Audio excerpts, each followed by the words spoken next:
রাস্তায় নাই না খালি আমি ঘেউয়ামু খ্যা খ্যা খ্যা খ্যা করমু আর স্লোগান দিলেই আন্দোলন হয় না। আন্দোলন জাগা মতো করতে হয়। তাহলে আপনারা কি করছেন ভাই? আপনাদেরকে এত কেন বুঝাইতে হবে? আপনারা তো সবাই শিক্ষিত, নিজের ভালোটা নিজেরা বুঝেন না। নিজের ভালোটা আপনারা আর কবে বুঝবেন বলেন? আমাদের একার পক্ষে কোনো দিন পে স্কেল বাস্তবায়ন করা সম্ভব না। আজকে দেখেন গত 6 ফেব্রুয়ারির পরে মানে নির্বাচনের আগে যে 6 ফেব্রুয়ারি আমরা যে মহাসমাবেশ করেছি, এর পরে আর যত পেশাজীবী সংগঠন আছে তাদের কারো একটা বক্তব্য আছে পে স্কেল নিয়ে? তাদের কারো কোনো একটা পে স্কেল নিয়ে কোনো কার্যক্রম আছে? নাই। উল্টো তারা আমাদের চেষ্টাটাকে নিয়ে তামাশা করে। তারা উল্টো আমরা যে চেষ্টা করছি, আমরা যে কথা বলছি সেটা নিয়ে ট্রোল করে, আমাদের আন্দোলনের পথে বাধা সৃষ্টি করে। প্রকৃতপক্ষে এরাই হচ্ছে পে স্কেলের জন্য হুমকি স্বরূপ। তবে একটা কথা স্পষ্ট, আমরা সরকারের সাথে একমত, পে স্কেলের আন্দোলন নিয়ে কোনো ফেসিবাদের আর সুযোগ দেব না। কর্মচারীদের ভাগ্য নিয়ে আর কোনো ফ্যাসিস্টকে ফাইজলামি করতে দেওয়া হবে না। কঠোরভাবে, প্রয়োজনে আইনিভাবে প্রতিহত করা হবে। আপনারা সচেতন হন। আপনারা যদি সচেতন না হন তাহলে আপনাদেরকে নিয়ে সবাই ফুটবলের মতো খেলবে। আপনারা এই যে ধরুন দেখুন, আমরা একটা কর্মসূচি ঘোষণা করেছি 64 জেলা থেকে আমরা স্মারকলিপি প্রদান করুন। আজকে আপনারা কে কোন জেলা থেকে স্মারকলিপি দিচ্ছেন বলেন? আপনারা একটা স্মারকলিপি দিতে পারেন না। আপনারা প্রত্যেকে যারা বিভিন্ন জেলায় আছেন, বিভিন্ন জেলায় কর্মরত আছেন, স্মারকলিপি মানে কি? আপনার দাবিটা আবেদন আকারে লিখে আপনি ডিসি মহোদয়ের কাছে জমা দিবেন। এই কাজটা আপনারা করতে পারেন না। আপনাদেরকে নিয়ে আবার রাস্তায় আন্দোলন দিতে বলেন। আমাদেরকে কি পাগলা কুত্তায় কামড়াইছে? রাস্তায় আন্দোলন দেব আপনাদেরকে নিয়ে? আপনারা যার যার ঘরে বসে থাকবেন আর আমরা পুলিশের পিটানি খাবো, এটাই বুঝাতে চান আপনারা?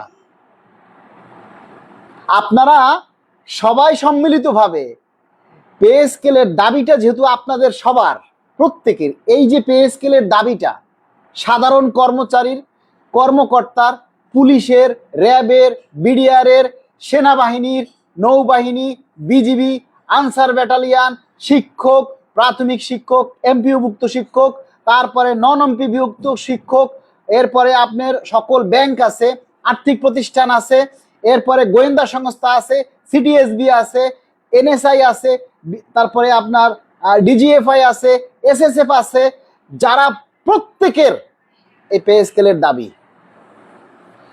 প্রত্যেকে এই পে স্কেল চায়। পে স্কেল বাস্তবায়ন হলে প্রত্যেকে এর সুবিধা ভোগ করবে। তাহলে এটা বাস্তবায়নের জন্য কেন আপনারা প্রত্যেকে এগিয়ে আসবেন না? সেই ক্ষেত্রে কেন আমাদেরকে একা কাজ করতে হবে বলেন?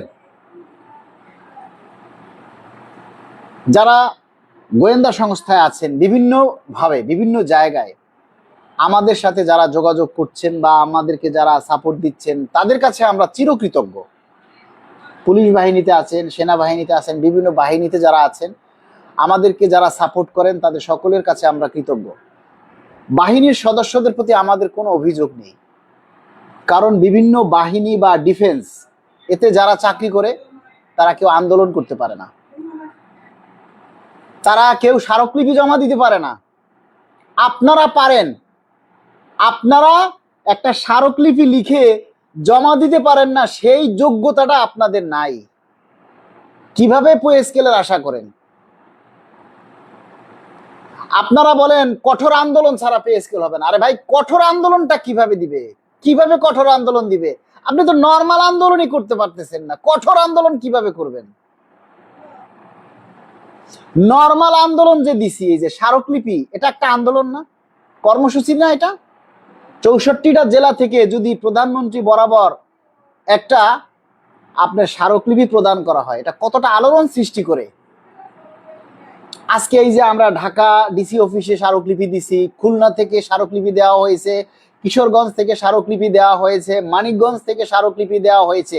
এভাবে যদি প্রতিটা জেলা থেকে স্মারকলিপি আপনারা জমা দিতেন মাননীয় প্রধানমন্ত্রীর কাছে, তাহলে এটা কতটা সাড়া পড়ে, কতটা অগ্রসর হয় আপনারা সেটা বুঝেন না। সবসময় কি রাস্তায় আন্দোলন দিলেই কি হয়? আমাদের নিয়ম শৃঙ্খলা, আইন কানুন এগুলিও তো বুঝতে হবে।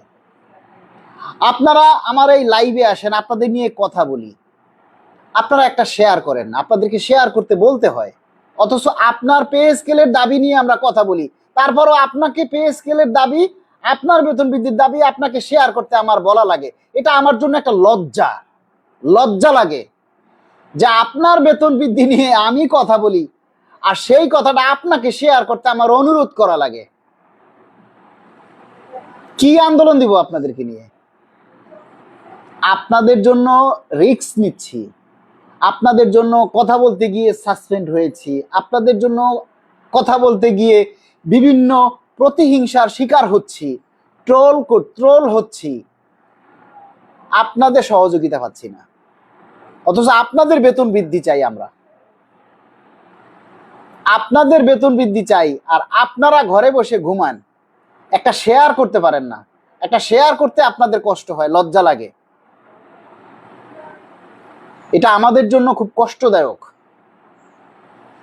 আপনারা যতক্ষণ পর্যন্ত সচেতন না হবেন ততক্ষণ পর্যন্ত পে স্কেল হবে না, লিখে রাখেন। আমরা একা বললে হবে না। আজকে পে স্কেলের দাবি নিয়ে একটা পোস্ট দিলে সেখানে কয়েক লক্ষ মানুষের কমেন্ট করা উচিত, কারণ এটা আপনার কথা, আমার কথা না।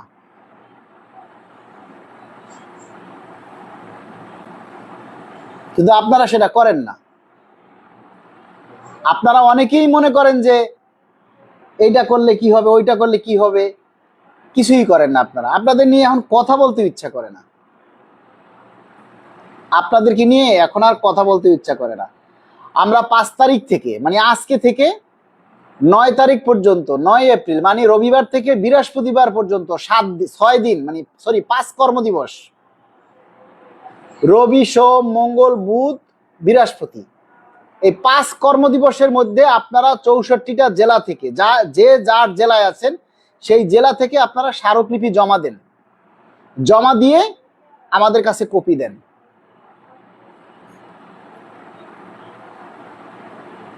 এই কাজটুকু আপনারা করতে পারবেন না, তাহলে পে স্কেল কোন হিসাবে আশা করেন? আপনারা যদি এতটুকু চেষ্টা না করেন, এতটুকু সহযোগিতা আমাদেরকে করতে না পারেন, তাহলে আপনাদের জন্য আমাদের এত রিস্ক নিয়ে কি লাভ বলেন?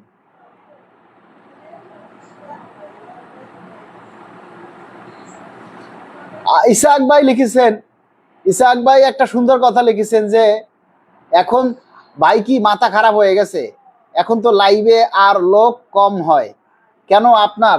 আমাকে এখন আর মানুষ পছন্দ করে না, এই জন্য লাইভে লোক কম হয়। আর যে সমস্ত মানুষ আগে লাইভে আসছিল তারা সবাই পে স্কেল পেয়ে গেছে, এখন আর তাদের দরকার নাই, এই জন্য আর আসে না। যারা পে স্কেল পায় নাই, যেই 2-4-5 জন আসে, তারা এখনো পে স্কেল হাতে পায় নাই।